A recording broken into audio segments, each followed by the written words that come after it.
জোর করে কি তাকে জান্নাতে নেওয়া যায় যদি সে জেনে বুঝেও তার ভিডিওতে হারাম মিউজিক ব্যবহার করে? আসলে মানুষকে কি জোর করে কোনো কিছু আটকানো যায় যদি মানুষ ইচ্ছা করে মানুষের সমালোচনা এবং গীবত করতেই থাকে? আসলে আমি এই বিষয়টা সামনে আনতাম না, দেখাতামও না।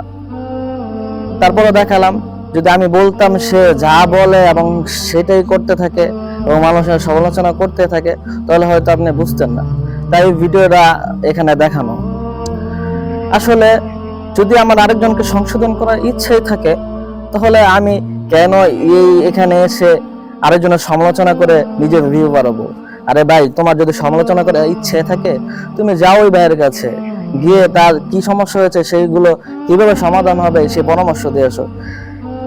কিন্তু তুমি তো ভাই এখানে এসে নিজের ভিউ বানানোর জন্য, নিজের আইডি রিচ বানানোর জন্য আরেকজনের সমালোচনা করছো। আর তুমি বলছো মিউজিক লাগানো হারাম, আর তুমি ঠিকই তুমি নিজেও পিছিয়ে নিজে বাজাচ্ছ। আসলে ভাই, তুমি আরেকজনকে যে ভুল ধরিয়ে দিচ্ছ, সেটা তুমি নিজে ইসলামিক মিউজিক লাগাচ্ছ। কিন্তু ইসলামিক সং লাগানো, মিউজিক লাগানো আর ইসলামিক ছাড়া অন্য মিউজিক লাগানো যাবে না, এটা সম্পূর্ণ নিষেধ। তাহলে ভাই, তুমি যে আরেকজনের সমালোচনা করছো, যে ভুল ধরিয়ে দিচ্ছ, সেই ভুল তো তোমারও হয়েছে। আগে নিজের সংশোধন হও, তারপরে আরেকজনকে সংশোধন করো।